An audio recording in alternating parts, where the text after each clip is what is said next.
What's good, y'all? It's your boy Ross back at again with another video. So we're gonna check out. I know who's going to dethrone Roman Reigns by none other than Polana Productions. It's been a minute since we checked out a video from him. This is gonna be an interesting one. I want to see what he thinks, who he thinks is going to be the person to dethrone Roman Reigns. I know a lot of us have some speculations of who we may think it may be, but it'll be interesting to have that, see his point of view and have that conversation. So I'm looking forward to this video, man. Appreciate all the love and support you guys have been showing on the channel. Let's see what Polana comes up with. Over 1,000 days since Roman Reigns has been pinned, he's held the Universal Championship for 741 days, and he's been the undisputed WWE Universal Champion for nearly 200 days. Roman Reigns has unquestionably entered into God mode. The Tribal Chief has wrecked everyone in his path, starting with The Fiend and Braun Strowman. Then there was his cousin Jey Uso, and we discovered that nobody is safe from this monster, including his very own bloodline. Kevin Owens tried to put an end early into his run, but failed miserably, and the man was literally run over. Roman Reigns was ready to kill KO in order to retain his title. Daniel Bryan had one of the better efforts, but it didn't end too well for him. Roman Reigns beat him so bad that it sent him to the minor leagues. The rated R super... I wouldn't call them minor leagues. I mean, when it's compared to WWE obviously is the bigger company. I know people are going to feel some type of way about calling them minor leagues, but I do feel like they are another alternative. They're just trying to get to the level of notoriety that WWE has. And granted, WWE has been around for a very long time, but they can possibly get there if they keep putting on good shows. I wish that he stayed retired because Edge was defeated twice by Roman Reigns, and one of the times was the ultimate sign of disrespect. I've never seen a man dominate two people to the point where he stacked them onto each other for the victory. Cesaro was finally given a world championship opportunity only to be humbled. Roman Reigns was forced to show him that there was a reason he was never in the main event scene. Rey Mysterio thought he had a chance and thought wrong. John Cena made his grand return with one goal in mind to end the championship run and save WWE, but he couldn't even get the job done. John Cena lost and hasn't had a match since. Finn Balor was next in line, and Roman Reigns... That Finn Balor one was that was a rough one. That was a very rough one. killed the demon. Sami Zayn's attempt was just laughable. The Tribal Chief put Goldberg... And it's crazy. Sami Zayn's attempt is quite laughable, but now he's honorary Oos. It's very interesting what they could do with that storyline. To sleep. Matt Riddle put up a good fight, but he didn't walk out as champion. And Brock Lesnar was buried, quite literally putting a nail on the coffin of that long-time rivalry. Drew McIntyre was the closest to dethroning him, and just when he thought he was going to do it, he fell short in front of 60,000 people rooting for him. Roman Reigns has clearly been unstoppable. He's destroyed pretty much the entire roster, and this got a lot of people asking, who's going to be the one to dethrone Roman Reigns? Who is? I don't know. Wrestling has more than one royal family. The name that seems to pop up the most to answer that is Cody, bro. Cody is the one that a lot of people, including myself, has said he may be the only one in my mind and a lot of people's minds that makes sense to get the job done. That question is Cody Rhodes. The American Nightmare came back to WWE with one goal in mind: mission. To win the WWE Championship for his father. The only person standing in his way is Roman Reigns. Therefore, when he recovers from surgery, fans are hoping to see a return and a victory at the Royal Rumble. Cody winning the 30-man Battle Royal would just be the beginning of this journey. It would end with him dethroning the undisputed WWE Universal Champion in the main event of WrestleMania in front of 80,000 screaming fans. While I love that idea and I'm not against it, and I would actually be happy to see it play out, I don't think he's the best person. I don't think he's the best option to take down Roman Reigns. I think there's a stronger story out there for somebody else. So you're probably wondering, who is it? Should WWE create a new star with Montez Ford, somebody that can transcend into the main event scene with his victory? No, I don't think so. How about Logan Paul? With his popularity, definitely not fucking Logan Paul. He can become the WWE's next big thing. Nah, not Logan Paul. What about Braun Breaker? He's got all the potential in the world, but I don't think he's ready just yet. How about Randy Orton, who's a legend that's got a decade left in the tank? As much as I would love to see it, it's not him either. Alright, here's the last choice, The Rock. No, unfortunately, it's not Dwayne Johnson either. It's none of those men. Instead, it's a man who has unfinished business with Roman Reigns. A man that always seems to have his number. A man that I believe Roman Reigns genuinely fears. A man who knows him best because they came into the business together as brothers. Sierra Hotel, India, Echo, Lima, Delta, Shield. And that man is none other than Seth freaking. I know a lot of people been saying, oh, it's going to be Seth. It's got to be Seth. The only thing that just, for me, the only thing that kind of creates some confusion there is if it was going to be him, it should have been him a while back. What's changed? He's still the same guy that lost. I mean, he won, obviously, because of disqualification, but he's still the same guy. The only storyline they have left would be you had to get yourself disqualified to beat me. But once again, if you're going to build up this reign for just to have Seth Rollins be the one to end it, then where do you go from there?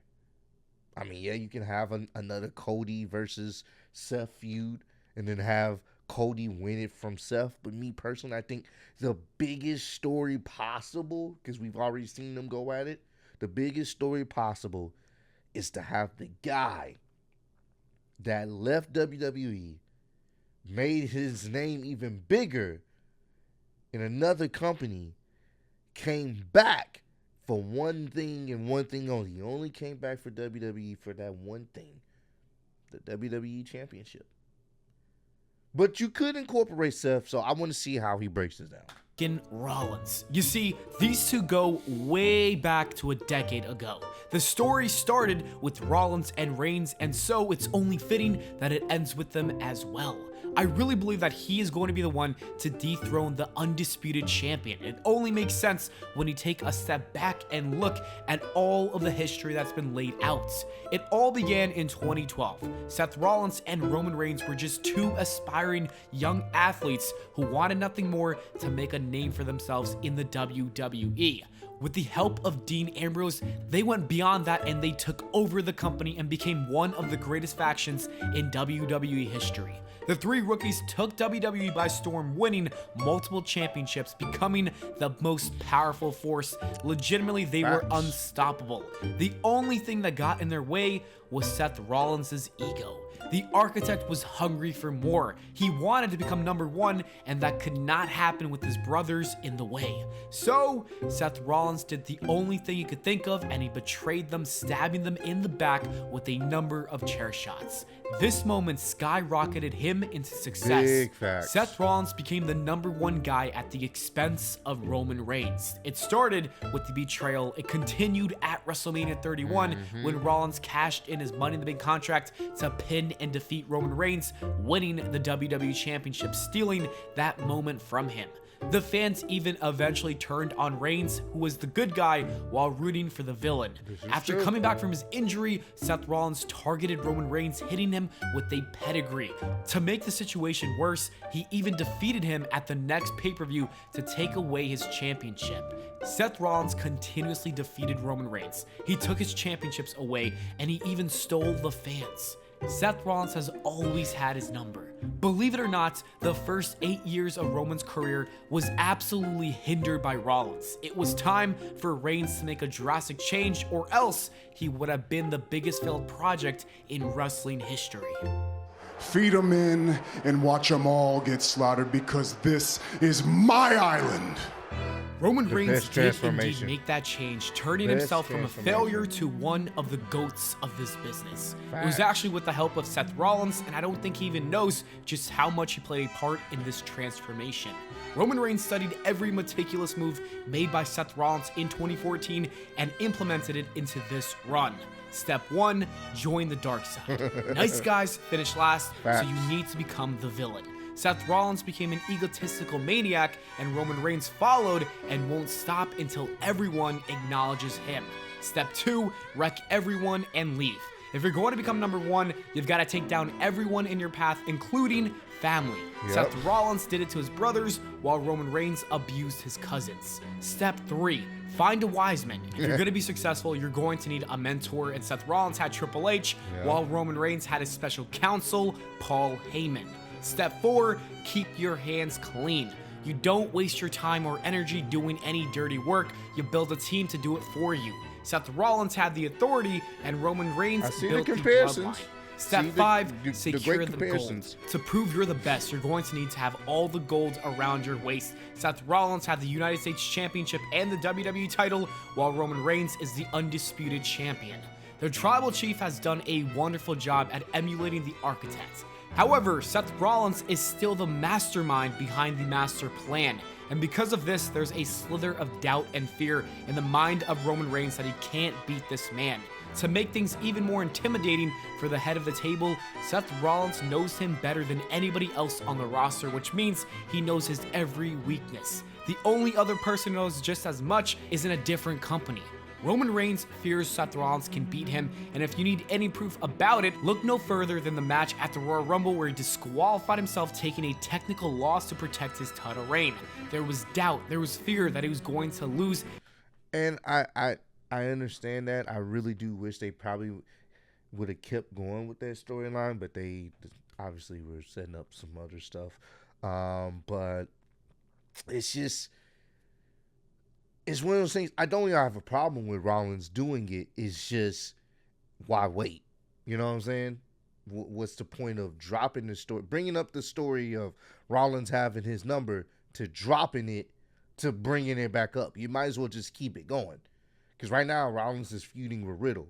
So, I don't know. And fail against the man that has beaten him time and time again in every important match. Not only that, but I think it's deeper than just losing his title reign. It's having his ego suffer from the source of all his trauma. But I'll never forgive you for what you did to us. I hate you. This was the real Shield good. betrayal, the heist at WrestleMania 31, the pedigree at Extreme Rules in 2016, the championship loss at Money in the Bank, stealing the fans away from Roman Reigns, the hate growing, Roman Reigns' career continuing to dwindle. All of that happened because of Seth Rollins, and I think it's very clear that Roman Reigns has a lot of trauma because of it, and Seth Rollins is the Frankenstein of this monster that we see today. And Roman Reigns has not been able to let go of that trauma, and he's despised Seth Rollins for ruining his career. He deserves it! He deserves it! Roman Reigns believes Great that moment. Seth Rollins deserves this pain because this is Roman Reigns unloading all of that Yeah, that pain was from his such a trauma great that moment, occurred bro. over the last 10 years He beat onto the Seth. crap out of him. This is emotional damage turning into a physical assault. If you've been wondering how long he's held onto that trauma, just take a look at that tight grip. The tightness applied shows just how hard it's been for him to let go of all these moments. So Roman Reigns believes this is what Seth Rollins deserves. The man is so broken that he admitted that Seth Rollins took a piece of him, and he has so not good. been the same since, which is why he turned into the man he is today. So you ask the question, who should dethrone Roman Reigns? But I think you should be asking the question, who can actually defeat him? And the answer to that is Seth freaking Rollins. There isn't anybody else that can take him down. He's the only person who can beat him because he's the one who created him. It is his duty, his responsibility to dethrone Roman Reigns. Seth Rollins has got to take a look in the mirror and take some accountability. His actions have consequences, and one of those consequences is ruining a man's life, unfortunately making him suffer to the point where he loses his mind. Seth Rollins needs to right this wrong. With the 10-year anniversary of the Shield coming up at Survivor Series, that would be the perfect moments for Rollins to dethrone him. As the match comes to a close, prior to hitting him with a final curb stomp, Seth Rollins should shed a tear and apologize for everything that he's done before the 1, 2, 3. And then hopefully Roman Reigns will be free of his demons. He built this up like a damn a damn match. He built this up like an actual storyline. I don't think it obviously should not have in a Survivor Series. I think he's more fantasy booking here. That's kind of the vibes I was getting, even with the cinematic music and stuff. I like Seth being the guy. If they continue booking it, because if Seth becomes the guy, even though Roman is kind of a tweener but mostly a heel, he would be the babyface. He would have to be the face. He would have to, only because it's like he would be the underdog. He'd be going against the whole bloodline. He'd be trying to take on all these people by himself. So I think that should be, if they were going to go Seth, that should be the route that they take, or should have taken. Because when Seth came out there to face Roman Reigns, and the mind games coming out there, and the Shield gimmick was so great, he was more of a face in that situation. He beat the living crap out of Rollins, and people hated it. So it would only make sense for Rollins to be more of a face in this situation and really try to overcome the odds, if that's what they were going to do. But honestly, I do not think this is going to happen. What I do think is most likely to happen is Cody. That's probably the most likely situation. It's going to start with the downfall of the bloodline. The bloodline will begin to crumble to pieces. Once that happens, Roman's vulnerable, but that's when you can have a Roman at his most dangerous moment, and that's when he messes up, and that's when Cody takes advantage. Or you can have Seth somehow be involved. As long as they separate the damn titles, that's all I care about. So we got to see how they're going to fix this, or like figure this out, because I can tell you this now. Vince McMahon really didn't have no end game on when Roman was going to drop the title. So it's up to Triple H to figure out how this is going to happen. So I want to hear y'all opinions on this. Comment down below. Let me know, who do y'all think will be the person to end Roman Reigns' historic title reign? Do you think it should be Seth Rollins? I mean, honestly, I'm gonna put this out there. I do think Seth Rollins deserves to be a champion, a world champion for sure. But do you think it will be Seth Rollins? Do you think it will be Cody Rhodes? Do you think it will be somebody else? Let me know down below, and let me know, how do you think it will play out? But I appreciate all the love and support. Road to 100K. Appreciate y'all kicking with me. See y'all next one. Peace.